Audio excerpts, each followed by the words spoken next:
Hello दोस्तों, good evening. आपका स्वागत है इस यूट्यूब वीडियो में। बैंक निफ्टी का लेवल जानेंगे कल के बाजार के लिए। कहाँ पे बेचा जा सकता है, कहाँ पे ख़रीदा जा सकता है। तो ख़रीदना तो इस लेवल पे नहीं है। और जिस तरीके से मैं शनिवार को भी, कल भी और व्हाट्सएप ग्रुप के माध्यम से भी आप लोगों को बताता आया हूँ कि बाज़ार में हम एक यहाँ से बाउंस देखेंगे शुक्रवार के बॉटम से। तो बाउंस देखा गया, क्या अब यहाँ से गिरावट होगी? तो गिरावट भी देखी जा सकती है। गिरावट के लिए इम्पोर्टेंट लेवल, आज एक इम्पोर्टेंट लेवल को छू करके 41,670 के आसपास से छू करके ब्रेकडाउन लेवल 41,470-80 के आसपास से रिवर्सल का सिम्टम दिया है। रह गई बात कल अगर ऊपर की तरफ खुलता है तो ऊपर फिर से अटैम्प्ट करेगा 41,670, चांसेस कम है। गैप डाउन में 41,260 टूट जाए, सस्टेन कर जाए तो 41,400 का स्टॉप लॉस लगा के बेचा जा सकता है। बहुत ही ज़्यादा गैप डाउन होता है तो अवॉइड करेंगे, एक राइज का वेट करेंगे। राइज कहाँ तक? 41,200 तक, 200 के आसपास आवे। अगर मीन्स 500 पॉइंट नीचे खुलता है किसी कारणवश, तो फिर उस केस में 41,200 एक बार आने के चांसेज होगा। वो फिर से बेचने का लेवल होगी और हम 41,400 का स्टॉप लॉस लगा के उस केस में शॉर्ट साइड पोजीशन लेंगे, जिसका टारगेट, इम्पोर्टेंट टारगेट जो है 40,500, और उसके बाद एक अच्छा खासा क्रैक आ सकता है। तो 40,500, 600 लास्ट वीक का लो इम्पोर्टेंट है, वहाँ तक एक बार जा सकता है। जिन लोगों ने भी आज शॉर्ट किया है उनका स्टॉप लॉस 41,500 के आसपास का होना चाहिए। टारगेट 40,700 से लेके 500 600 के बीच में होगा, और फिर देखेंगे वहाँ से क्या करना है। तो ये बैंक निफ्टी का इम्पोर्टेंट लेवल हो गया। और इस वीक का ब्रेकडाउन अगर कल में अगर आपका 40,500 आ जाता है और शॉर्ट कवर करने का मूड में नहीं है, तो आप 41,000 का स्टॉप लॉस लगा के 40,400 का ब्रेकडाउन का वेट कीजिए। अगर वो टूट जाता है तो 39,600 तक हम जा सकते हैं। इतनी बड़ी टारगेट इसलिए दे रहा हूँ, किस तरीके के मार्केट में इसी तरीके का वोलेटिलिटी आने के चांसेस होता है। तो ये रहा इम्पोर्टेंट लेवल। 41,500 के ऊपर शॉर्ट नहीं रखना चाहिए। फिर से रिवर्सल होगा तो बेचेंगे। टाइम, जैसे मैं कल भी बार बार आके बोल रहा हूँ कि टाइम गिरने का बहुत है, तो बार बार निचले लेवल से अभी रेंज में ट्रेड करेगा। बाद में ये रेंज मिलेगा नहीं। ये रेंज टूटने के बाद 40,000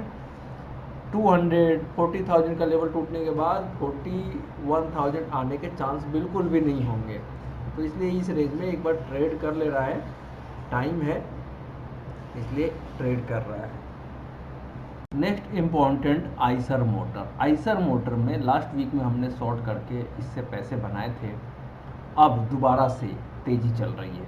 आज जिस दिन जिस स्टॉक में तेज़ी हो रही हो उस दिन शॉर्ट बिल्कुल भी नहीं करना चाहिए। आज इसमें शॉर्ट तेज़ी चल रहा था, अवॉइड था, अवॉइड लिस्ट में था। कल भी कहीं ना कहीं बाउंस देखा जाएगा। अब बाउंस के बाद एक मंदी देखे जाने की संभावनाएं होगी। वो कौन सा लेवल है? तो इम्पोर्टेंट लेवल 3850 का है।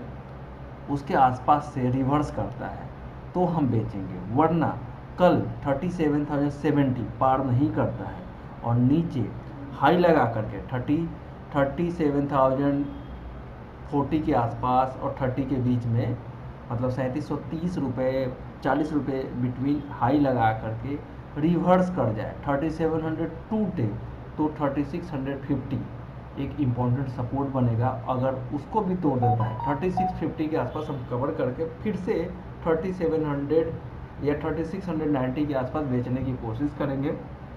और जैसे ही लो टूटेगा पोजिशनल शॉर्ट ब्रेक चालू हो जाएगा और ये स्टॉक कहीं ना कहीं फ्राइडे से रिवर्सल लेने की चांसेस होगा। मीन्स कि थर्सडे तक पोजीशन शॉर्ट में बनाना चाहिए। कल वेडनेसडे है, कल अगर मौका नहीं मिलता है, ऊपर ऊपर आता है तो अवॉइड करना चाहिए, पोजीशन नहीं लेंगे। ये इस गिरावट का अच्छा ट्रेड कर सकता है क्योंकि ऊपरी लेवल का स्टॉक है और इसमें पोटेंशियल ज़्यादा होगा। लाइक एबीबी में भी ऊपर के लेवल पे शॉर्ट जिन्होंने किया होगा अच्छा पैसा बनाया होगा और अभी भी बनाएंगे, बाउंस पे बेचेंगे। तो ओवरऑल आइसर मोटर मेरा लगातार कवरेज में रहा है, इसलिए एक बार हमने इसमें शॉर्ट करके 300 पॉइंट लिया था। फिर से ज़्यादा पॉइंट नहीं मिला लास्ट फ्राइडे तक, लेकिन अगर जिन्होंने शॉर्ट करके ऑलरेडी होल्ड किया है तो 100 रुपये का और राइज मान के चलिए यहाँ से हो सकता है, लेकिन मेरे हिसाब से रिवर्सल में बेचना चाहिए। जिस तरीके से इंट्राडे में ट्रेंड रिवर्सल अप साइड का हो जाता है तो अप ही चलता है, डाउन साइड का हो जाता है तो डाउन साइड ही चलता है। ये मार्केट का एक ट्रेंड देखा जा रहा है और ऐसा ही ट्रेंड होता भी है जनरली। तो जब अप ट्रेंड में चल रहा हूँ उस दिन शॉर्ट ना करके दूसरे या तीसरे दिन शॉर्ट करने की कोशिश करना चाहिए। तो कहीं ना कहीं थर्सडे तक ये शॉर्ट क्रिएट हो जाएगा। फिलहाल कल का लेवल में बता दिया 3770 3730 के बीच में हाई बना करके 3700 का लेवल टूटे दोनों ही केस में तो हम 3650 के टारगेट के लिए बेच सकते हैं और फिर एक बाउंस आएगा 30-40 रुपये का, फिर से बेच देंगे हाई का स्टॉप लॉस लगा करके इंट्राडे हाई का। तो एक फिर 3650 जो भी लो बना है 3650 3640 वहाँ वो टूटते ही एक अच्छा खासा 50 से 100 रुपये की मंदी देखी जा सकती है। तो ये है analysis for the Eicher motor. अगर मैं और दूसरे स्टॉक की बात करूँ, दूसरा स्टॉक हमारा होगा